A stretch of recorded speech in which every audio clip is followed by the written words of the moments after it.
Feliz día, Honduras.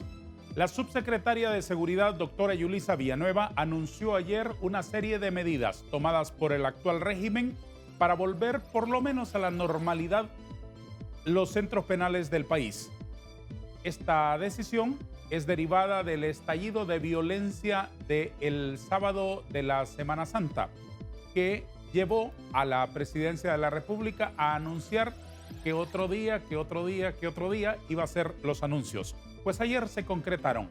Y en la siguiente nota de Karen Fabiola Mejía, una distinguida periodista de la Fuerza Informativa Azteca, está encapsulado lo que planteó la subsecretaria, que después vamos a analizar aquí en el plató con dos expertos esta mañana.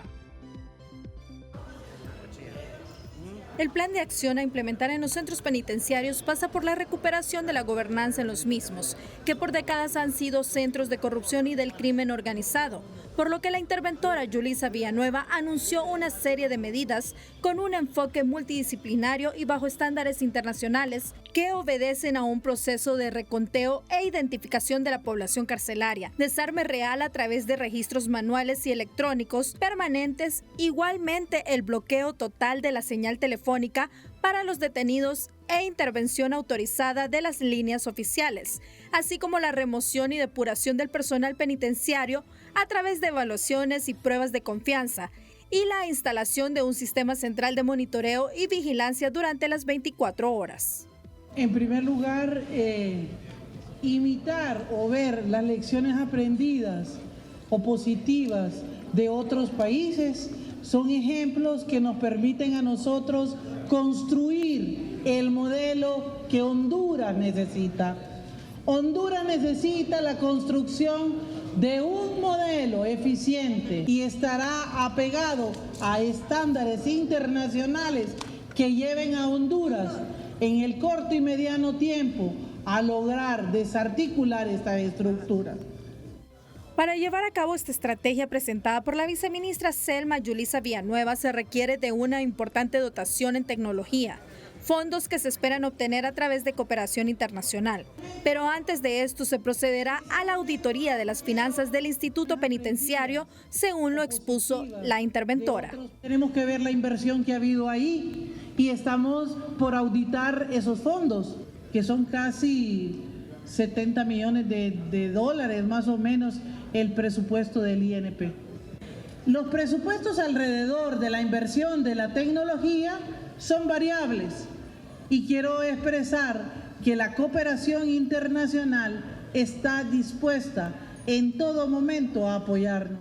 La población carcelaria del país está compuesta por 19.666 privados de libertad, de los cuales 1.100 son menores infractores, por lo que otra medida es el descongestionamiento de privados de libertad con enfermedades terminales. Esto pasaría por la preliberación o la aplicación de indultos, lo que representaría una reducción de hasta un 20%. Definitivamente uno de los puntos es el descongestionamiento de privados de libertad.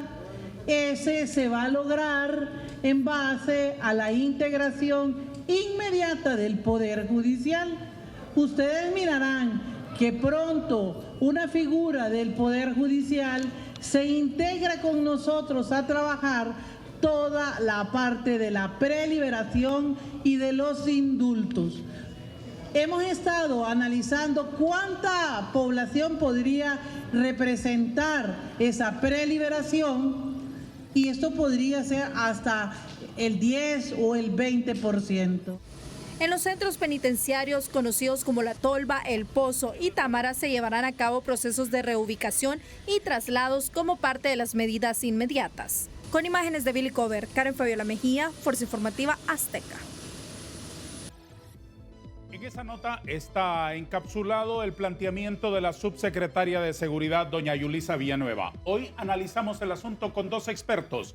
Tengo la satisfacción de darle la más cordial bienvenida a nuestro plató al señor presidente del Comité para la Defensa de los Derechos Humanos en Honduras, abogado Hugo Ramón Maldonado. ¿Qué tal está, doctor Maldonado? Buenos días, licenciado Darío. Es un gusto tenerlo aquí. Muchas gracias y me siento honrado que nos haya invitado esta mañana y compartir set con el abogado aquí también que esta mañana nos acompaña. Vaya. Muchas gracias. Le doy la bienvenida también al abogado Salvador Ávila Zelaya, abogado oficial de Carabineros y criminólogo, que tiene la gentileza de estar con nosotros. Este buen hombre es parte de la 14 promoción de la Academia Nacional de Policía, es oficial egresado de la Escuela de Carabineros de Chile. En los 90s ocupó varias jefaturas y direcciones en la policía hondureña, es abogado de la Universidad Nacional y es maestrante de psicología forense en criminología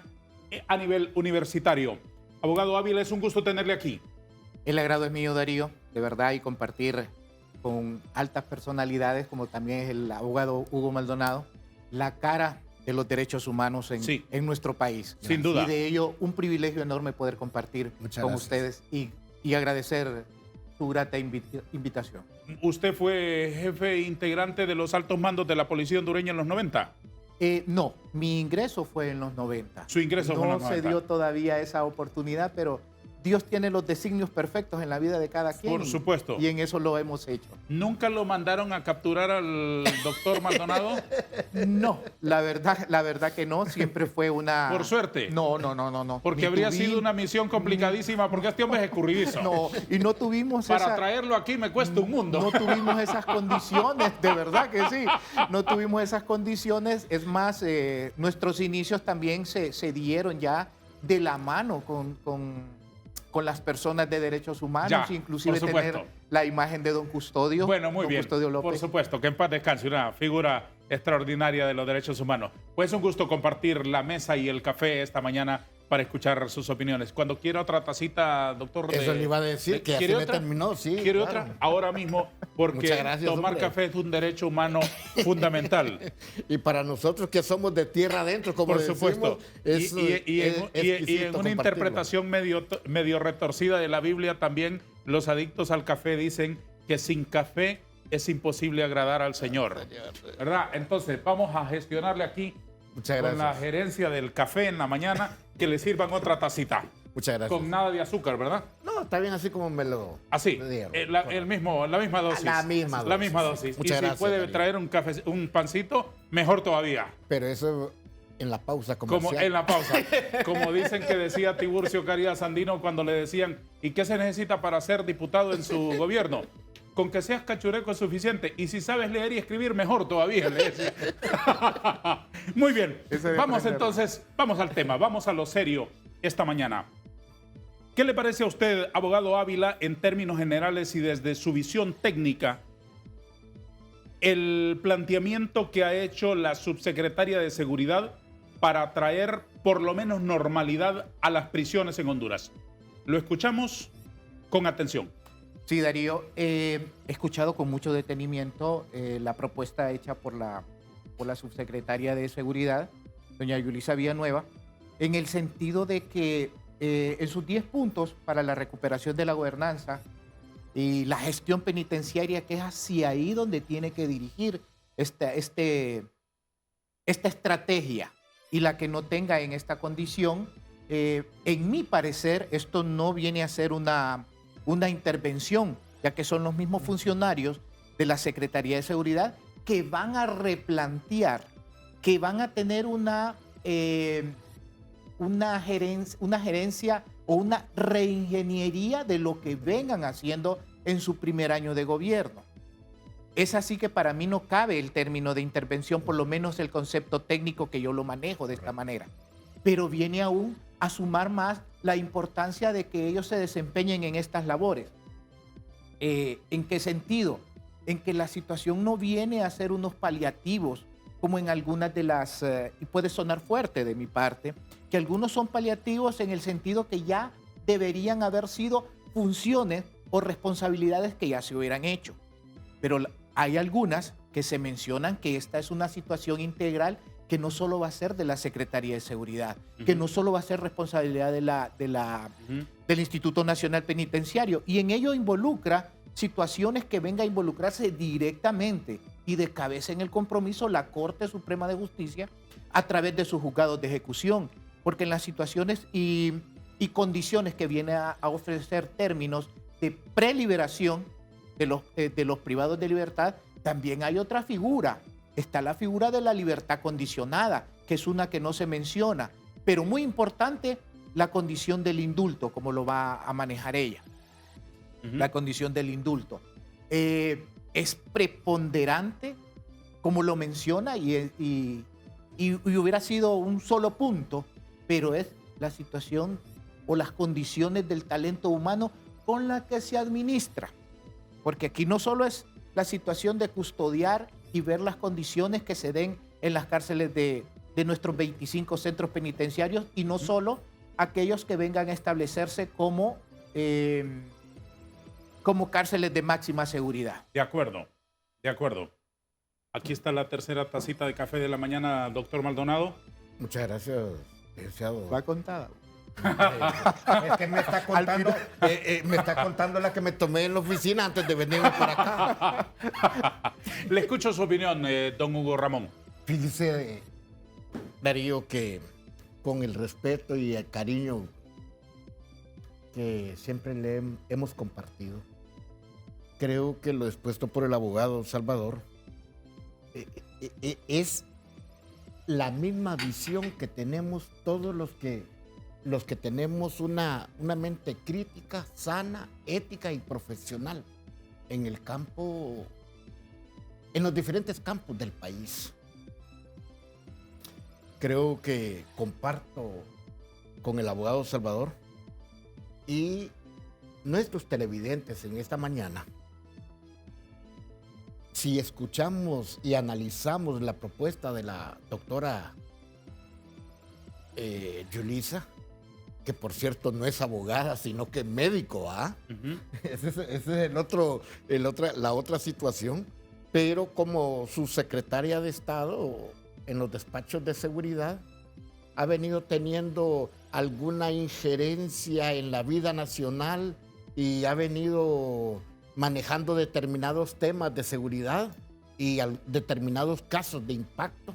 Inclusive debo decirle, nosotros siempre compartimos el criterio desde un principio con el caso de Copán, con la muerte de Yubixa, la gente de la Agencia Técnica de Investigación Criminal, como organismo de derechos humanos, antes que ella, como médico forense, estableciera su rol en ese aspecto. Nosotros siempre dijimos, ahí hay mano criminal en la muerte de esta joven. ¿Cómo ve usted el planteamiento que ella hizo ayer?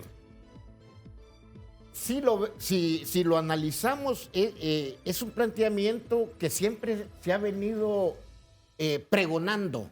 Si usted recuerda en el gobierno anterior, cuando le quitan la dirección del Instituto Nacional Penitenciario a la directora, doña Rosa Gudiel, sí, y a don Germán Magnil, por las muertes violentas que se venían dando, entonces vino el expresidente Hernández y los separa del cargo y los manda al servicio exterior. Allá están todavía.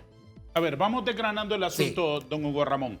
El planteamiento de la doctora Villanueva es seguir con el mismo esquema de una policía penitenciaria, del Instituto Nacional Penitenciario.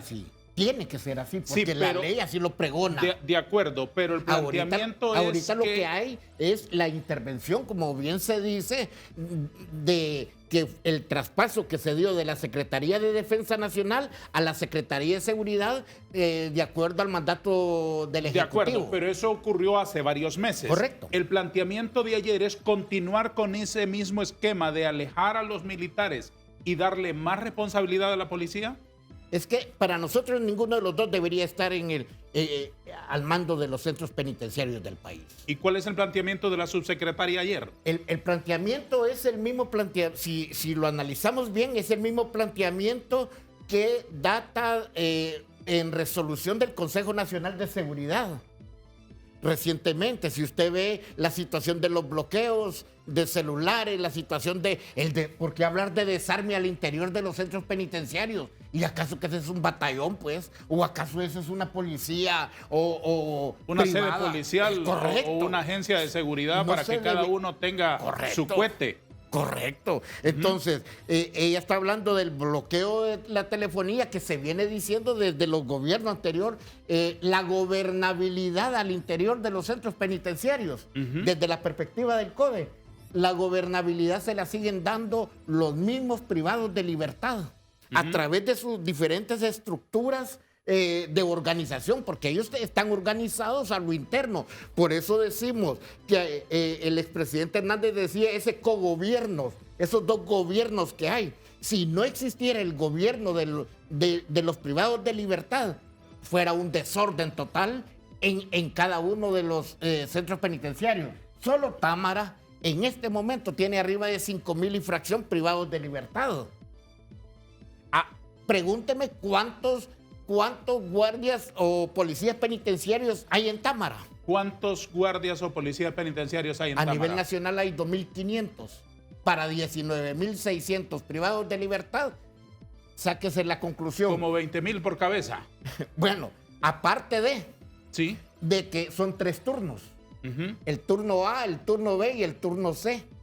Mientras el turno C está en posición, el turno B está descansando. El turno A se está preparando para asumir. Entonces, no son 2,500 a la vez. Y esto es delicado de decirlo. Pues. Efectivamente.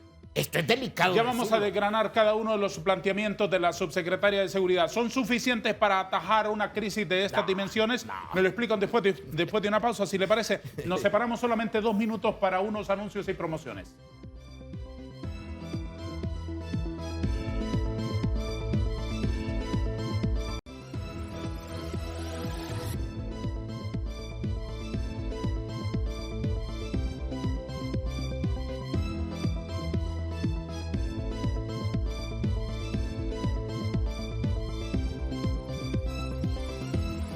Ilustre criminólogo y abogado Ávila Zelaya, ¿qué opina usted de uno por uno de los aspectos enunciados por la subsecretaria de Seguridad para acometer la crisis en los centros penales? En el entendido, y usted lo comprende eso mejor que yo, que no todo lo que van a realizar lo anuncian con bombo y platillo, pero más o menos su inteligencia, su conocimiento, su experiencia le da para intuir si esa intención del gobierno va por buen camino. ¿Es esa la solución adecuada para los centros penales, señor Ávila? Sí, la intención, buena, muy buena. La intención es muy buena. En el sentido de que si hay unas que se tengan que tratar de fondo, de manera radical, y si para tenerlo en este contexto no se hace o no se auxilia precisamente de manera integral, como le nombré hace unos minutos, en el sentido que la Corte Suprema de Justicia tiene que estar de la mano. Si nosotros no legitimamos, si nosotros no tenemos la debida legalidad en todas las actuaciones que se tengan que realizar y que tengan un fundamento o base integrada siempre con la condición de derechos humanos, no estamos, y se lo digo, no es que quiero que fracase, pero no va a estar absolutamente en nada. De acuerdo. Habrán situaciones de iniciativa que en algún momento sus asesores que están en esto gestionando esta estrategia podrán decírselo cómo podemos hacer.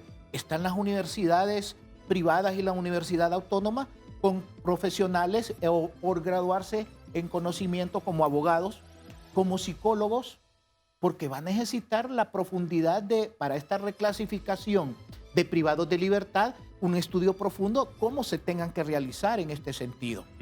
¿Qué le estoy diciendo con esto? Habrá la situación homicidio. Homicidio solo dice, ¿quién mata a otro? Hagámoslo de la manera sencilla. Pero el que comete este delito, estando allá, lo hace en diferentes circunstancias, lo hace con varias personas, lo hace en entornos muy diferentes que no lo está reflejando en el lugar que va a estar recluido. Entonces, todas estas condiciones, en el asesoramiento tiene que estar muy bien fortalecida, porque si no esto de que vayamos a cada 4 años por administraciones, las crisis en las cárceles a nivel nacional va a ser siempre y va a continuar. A mí me parece bastante interesante, además de escuchar desde la sociedad civil lo que don Hugo Ramón Maldonado opina, también se me antoja que es muy interesante escuchar cómo ven las cosas desde el Comisionado Nacional de Derechos Humanos, que es una institución que funciona con fondos públicos.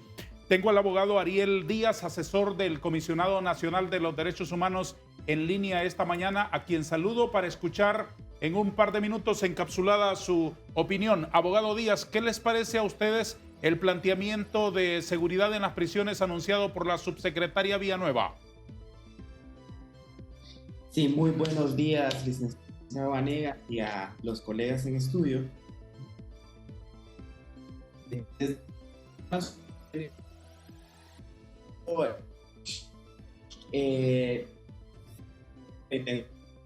Es que en primera instancia la secretaria de Estado en el despacho de seguridad ha planteado el desarme dentro de los centros penales, que para nosotros debe ser el primer paso. No obstante, los métodos planteados por la subsecretaria de Estado son métodos que ya se están implementando, ya se implementan dentro de los establecimientos penitenciarios.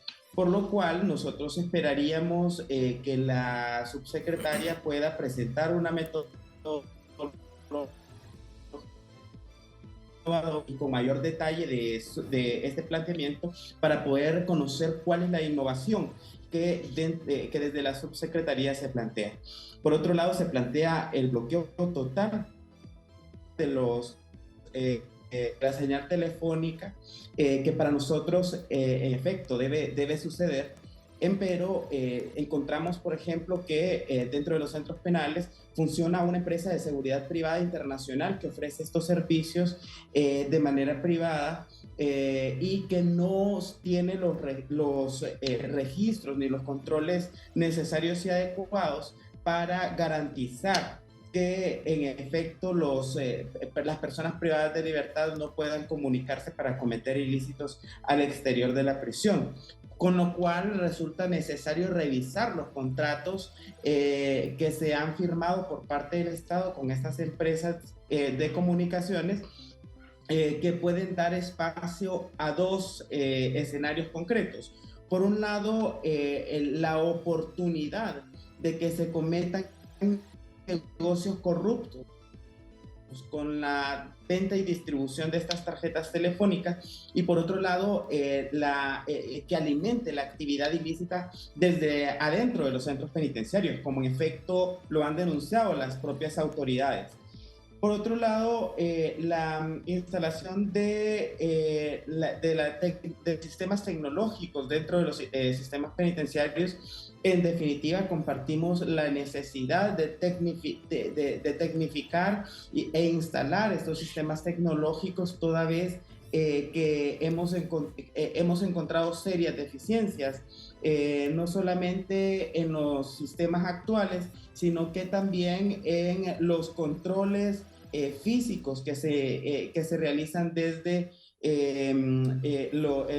la Guardia Penitenciaria. Por otro lado, se ha planteado la reclasificación, que no es algo nuevo, de hecho es un mandato legal desde el Corpus Juris del Derecho Internacional de Derechos Humanos. Toda normativa relacionada con personas privadas de libertad ordena a los estados a clasificar.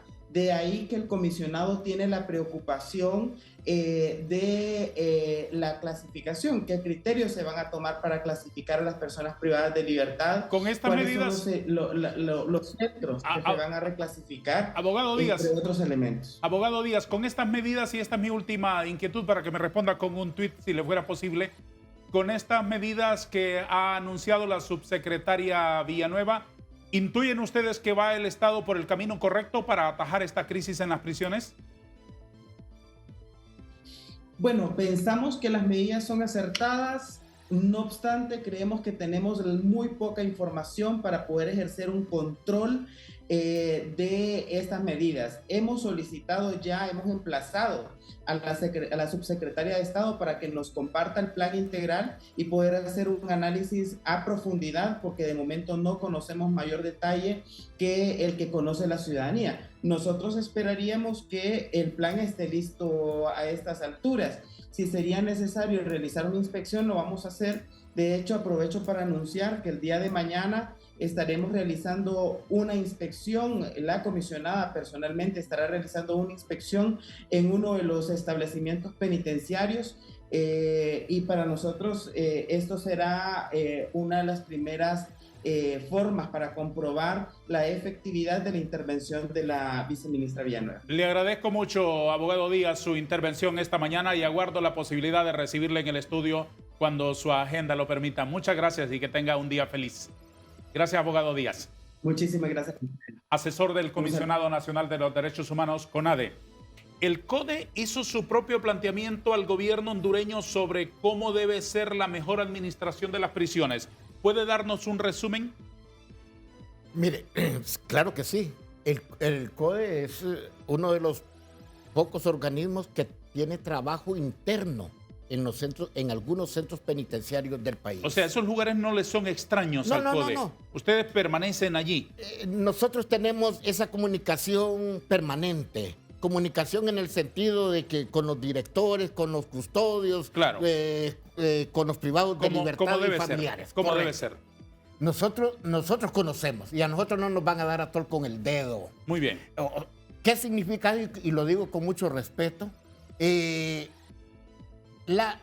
Estuvimos hablando con la viceministra y le estuve entendiendo que lo que va a manejar este proceso al interior de los centros penitenciarios no va a ser Yulisa Villanueva, sino que va a ser una comisión interinstitucional que va a estar alrededor de ella, que me parece correcto, porque dentro del planteamiento de seguridad, porque este es un planteamiento de la Secretaría de Seguridad. Dentro de este planteamiento, para nosotros deben de haber 3 factores importantes. ¿Cuáles son? 1, la rehabilitación. Si no preparamos a los privados de libertad, si no los reeducamos, llamémosle así, si no el psicólogo no está en comunicación con ellos, nada etcétera, estamos haciendo. No estamos haciendo absolutamente. Deténgase un minuto en ese primer punto para que escuchemos, enriquezcamos un poquito más este asunto de la rehabilitación. Luego me explica los otros dos. ¿Dónde encuentra usted en el planteamiento de Villanueva, de la doctora Villanueva, dónde encuentra usted el acápite de la rehabilitación en todo esto que ha mencionado, que es la tarea más importante con los detenidos? No, es que no lo he escuchado y se lo digo así sanamente. Tenemos una reunión próximamente con ella. Nos intercambiamos mensajes y nos dijo, vamos a estar muy cerca. El CODE está abierto para poder colaborar dentro de las posibilidades del comité y dentro de las posibilidades que ella permita también en nuestro planteamiento. Abogado Ávila, ¿percibe usted un proyecto de rehabilitación del recluso? No lo hay.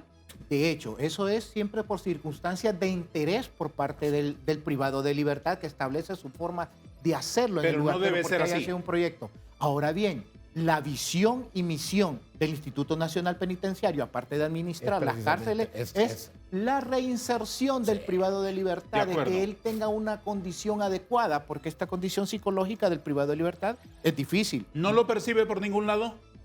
De momento tienen que fortalecerlo. Lo que ya tienen como mandato, lo que ya tienen como visión, es fortalecerlo. ¿Se acuerda que existía antes, perdón, doctor, se acuerda que existía antes la ley de rehabilitación del privado de libertad? Era considerado. Del delincuente se llamaba. Del delincuente se llamaba en aquel entonces, y que era establecer estos centros, lo que se manejaba las verdaderas granjas penales, que todo el mundo... Que trabajaran, que produjeran, por lo menos producir su propia alimentación. Por lo menos autosuficientes. Inclusive una de las mejores que se vio en los últimos momentos, o hace unos 20 o 15 años. La de Comayagua. Y sigue siendo.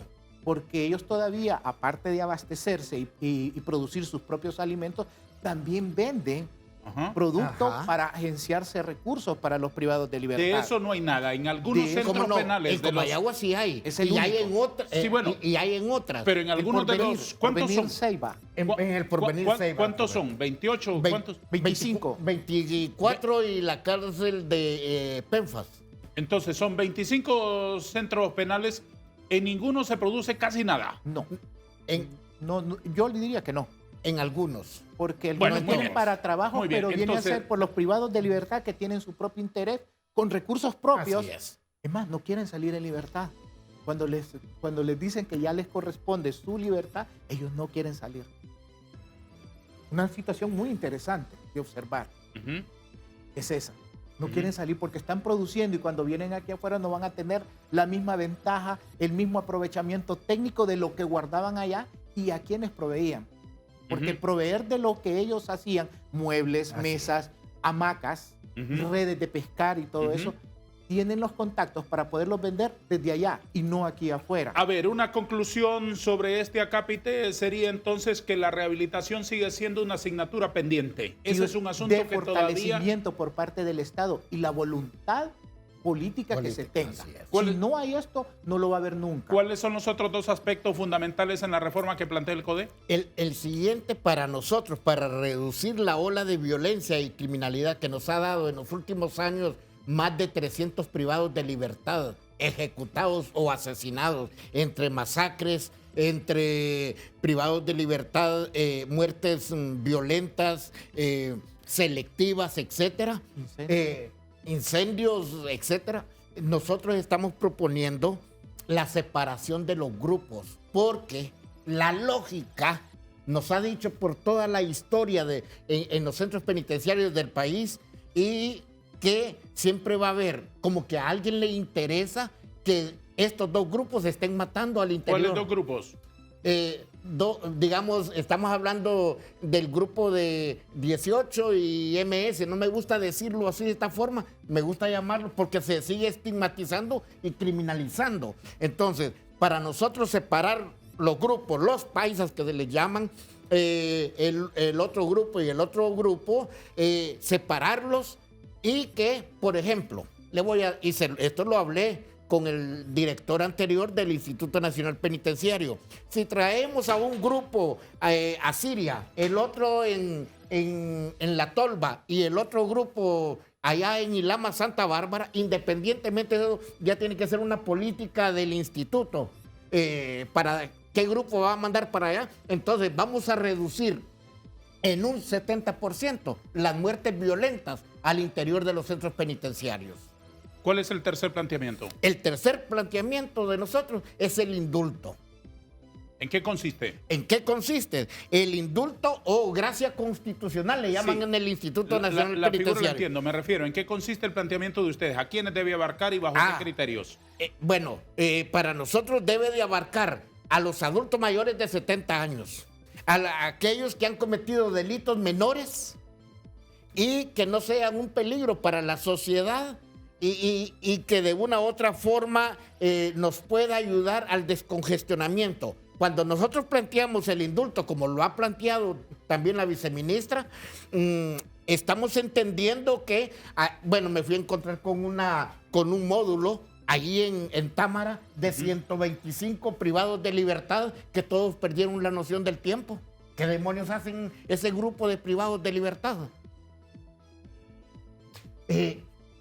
Enfermos en etapa terminal. Me fui a encontrar con un privado de libertad que en sus testículos tenía un tumor de 1,5 libras, por ejemplo, sido atendido. Y que no había sido atendido porque los peros y que bueno, casos de problemas de salud debe haber muchísimos. Es correcto, entonces... ¿Cuántos mayores de 70 años hay en las prisiones? Ese es un buen dato que lo debe manejar la reclasificación, perdón. La reclasificación nos van a dar todos esos datos. El problema le voy a explicar qué es lo que ha pasado al interior de los centros penitenciarios. Me lo explica en el siguiente segmento, si le parece, porque necesito utilizar la pausa para ir a conseguir en la cafetería de enfrente, porque sí se nos agotó por culpa suya el café y le debo una cuarta taza al abogado Ávila. Un minuto nada más para la publicidad mientras resuelvo esta crisis que tenemos aquí.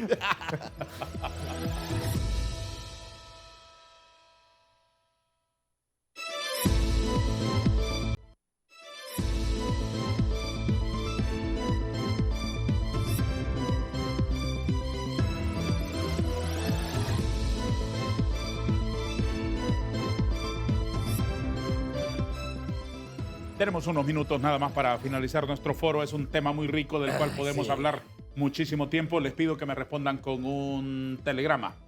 Bueno, ustedes no son tan mayores como para haber conocido los telegramas. Ni ¿Cómo? idea tienen qué es eso. Con un tuit. Respóndame con un tuit. Respóndame con un tuit. Hay un asunto que quiero plantearles, señores, para su reflexión. Una cosa es la reclasificación, el reconteo, un nuevo censo, la separación por tipo de delitos, la reclasificación, como dice usted, etcétera, etcétera. Eso es una cosa. Pero otra cosa fundamental en esta crisis es atacar los indicios de corrupción de funcionarios del Instituto Nacional Penitenciario. Porque si se produce un tiroteo dentro de una prisión, es porque ahí hay armas de fuego en manos equivocadas. ¿Cómo entraron? Entraron por la puerta grande, por la puerta ancha, por la vista de un funcionario encargado de que eso no ocurra. ¿Qué me dice usted, abogado Ávila? Sí, es un reto grandísimo que tienen las actuales autoridades. Esto debe ser combatido desde varios puntos. Una, la certificación que deban de tener nuestros funcionarios penitenciarios, una situación de estudio socioeconómico de los mismos. Esa está nombrada también por la viceministra, la condición del mejoramiento de salarios. Cuando usted mejora el salario dice, no, pero no va a ser un indicador de que se combate la corrupción. Sí lo es, porque usted haciendo un trabajo y bien remunerado, usted no va a tener las condiciones de arriesgarse a tener situaciones de corrupción. Y luego también en la certificación, en la validación profesional de ellos, va más allá de ir a traer a la campiña un par de campesinos y tenerlos 3 meses, darles un uniforme y un fusil para que vaya a cuidar una puerta. ¿No o no? Va más allá de eso. Va más allá de eso. Está la situación de la idoneidad, está la situación de las pruebas de confianza que deben ser constantes y no cuando tengamos una crisis. Por supuesto. La situación de la depuración que menciona ella es una situación que debe ser Permanente. constante, permanente en estos tipos de centros. La situación de la rotación que deban de tener ellos en los diferentes centros porque viene a formar una afinidad cuando lo está conociendo. ¿Cuál es su parecer sobre la crisis en este aspecto de la corrupción de funcionarios penitenciarios, abogado Maldonado? Mire, primera instancia, doctora Yulisa, creo que hay que mejorar las condiciones de trabajo. Segundo, que tenemos quejas de personal penitenciario, que el director se sobrepasa su autoridad sobre el personal penitenciario. Esos maltratos, esos hostigamientos al interior de ellos no conlleva a nada positivo. Y la otra situación es que para mejorar las condiciones de seguridad, los escáneres al interior de cada uno de los centros penitenciarios o como ellos les llaman los cordones de seguridad, para que ningún personal penitenciario se atreva a meter un arma, a meter una UCI, una R-15, una K-47, una granada, etcétera. Tenemos que ver cómo mejoramos esas condiciones de seguridad y de trabajo para el personal penitenciario, de los cuales tenemos nuestras recomendaciones que en su momento, en una reunión con ella, vamos a plantear estos 3 aspectos sobre la rehabilitación, sobre la separación de los grupos en diferentes centros penales y el indulto que pueda ofrecer el gobierno de la República pero que no sea selectivo también este indulto, porque eso es otra cosa, que allá parte de la corrupción es que hacen tratos con el director para que ir aplicando el indulto a determinados privados de libertad. Entonces eso no es democracia tampoco. Entonces, esa situación tenemos que irla haciendo y me gustó que ayer la presidenta de la Corte Suprema de Justicia instruyó a los jueces de ejecución para que estuvieran más cerca. Justamente. En cada uno de los centros penales. Presidenta de la Corte, le solicitamos desde este espacio que instruya también a los defensores públicos visitar permanentemente o si puede tener un equipo de defensores públicos en cada centro penitenciario, nos va a ayudar a ese balance y a ese descongestionamiento y nos va a llevar a no seguir construyendo más cárceles en el país, porque si construimos 5 más, las volvemos a llenar y el problema lo vamos a seguir manteniendo. Abogado Ávila, cuando se originó la respuesta de la Presidenta de la República ante esta crisis de los centros penales, uno de los rótulos de su planteamiento fue mano dura. En la explicación que dio la doctora Villanueva, ¿percibe usted mano dura? No, no lo hay, no lo hay, porque bajo el principio del respeto a los derechos humanos y la dignidad del privado de libertad, más otras circunstancias conexas con los centros para privados de libertad, no lo hay de esa manera, porque cada quien va a estar percibiendo que hay una situación de castigos, torturas, condiciones que no se deben dar en un lugar como este. No lo hay de momento, o por lo menos las denuncias, a menos que mi amigo Maldonado tenga conocimiento de ellas. Pero también con esto de lo de la mano dura, para llevar en consonancia, porque estamos en una situación que vamos en la misma línea, tanto los profesionales del derecho como los de la defensa de estos derechos humanos, es que los mecanismos ya están, Darío. Los mecanismos ya están. Ya esos caminos ya están alfombrados, solo hay que seguir el camino. ¿Qué sucede? Tenemos una ley del reo sin condena. ¿Por qué no vamos en aplicación? Porque los requisitos ahí están, las condiciones ahí están, los términos ahí están, solo está en la condición que el privado de libertad sepa si se va a dar, a quiénes se va a dar y que no ocurra la corrupción que hace un momento mi colega lo nombró. De ello, en los mismos requisitos está que diga que tiene buen comportamiento es la administración la que va a decir, pero ¿quién es el que viene? Es la persona que maneja ese módulo, que da la referencia sobre el privado de libertad, que un profesional del derecho anda solicitando su preliberación. Otra de las condiciones también que puede ayudar y aunar a esto es que hay policías formados, oficiales de policía formados en Gendarmería de Argentina, Gendarmería de Chile, Gendarmería uruguaya. Específicamente para administraciones penitenciarias. Específicamente para la administración de centros penitenciarios. ¿No se está echando mano de esos profesionales? No se está teniendo, en algún momento se tiene así como una rotación cualquiera de un oficial. Esto debe tenerlo, ya hay oficiales retirados inclusive, que pueda tener el asesoramiento debido para un tratamiento efectivo y eficiente en las cárceles. ¿Quiénes son estos administradores, estos jefes policiales de los centros penales que nombraron antier? Fíjese que el nombramiento todavía está en una condición que lo está proponiendo la viceministra. Pero, ojo, que al tener ella un mandato de la presidenta de la República, esto se va a dar. Situaciones que yo manejo, me muestro muy escéptico en el sentido que hubieron nombramientos ahí que no tenían que haber salido a la luz pública por situaciones de muy obvias, de seguridad y de la misma administración que se va a tener, más que con los grupos y estructuras criminales que se manejan, no lo deben de saber en una opinión pública, a menos que sea una estrategia y después que se resulte nombrando otras personas en situaciones estratégicas de mucha susceptibilidad.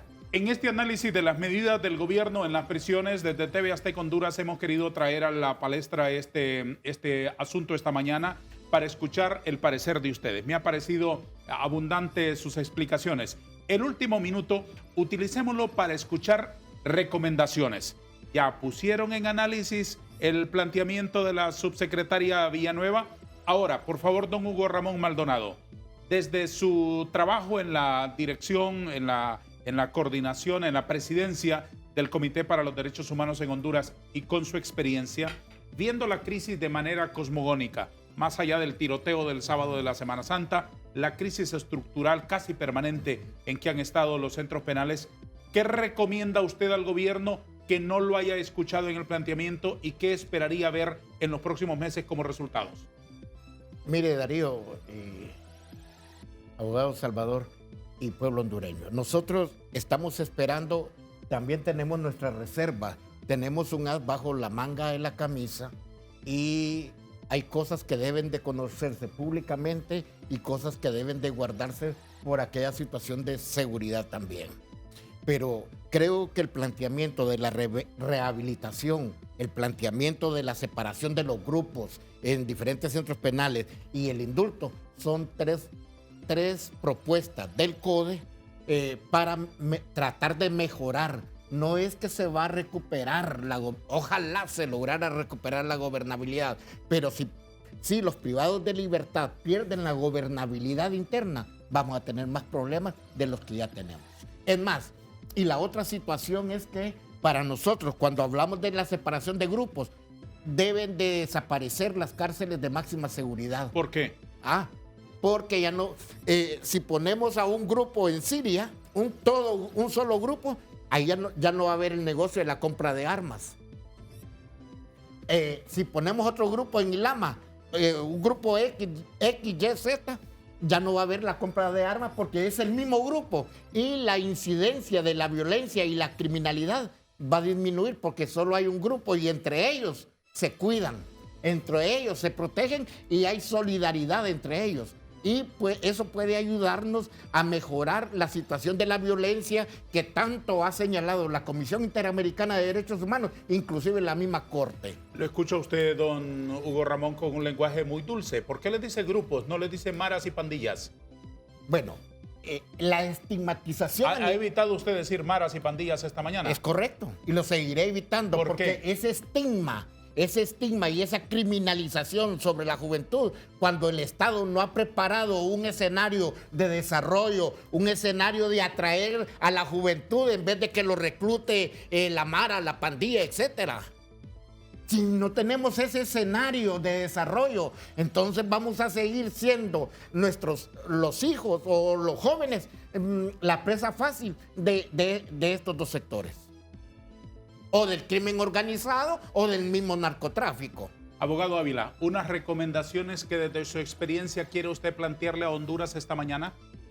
Fíjese que sería así una recomendación macro. Y sigo insistiendo en este foro, Darío, es sobre la condición de la legitimidad que tengan que tener todas las actuaciones en una condición integral.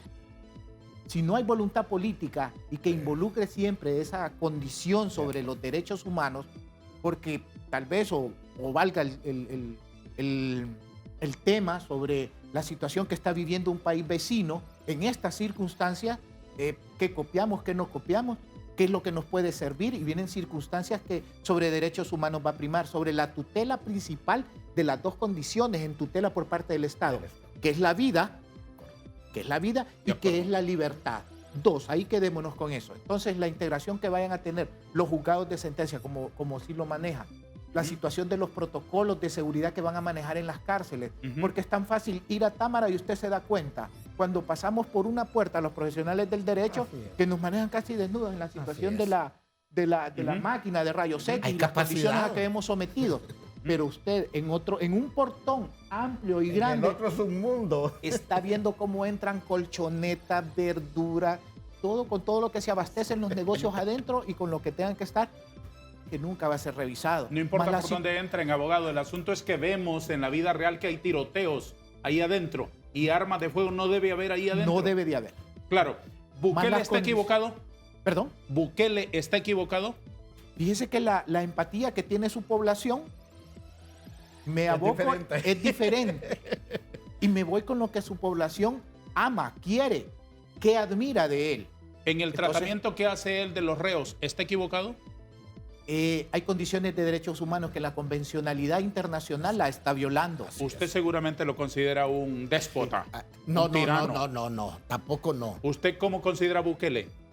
En materia de seguridad y en materia de privados de libertad, el Estado de Derecho no está funcionando.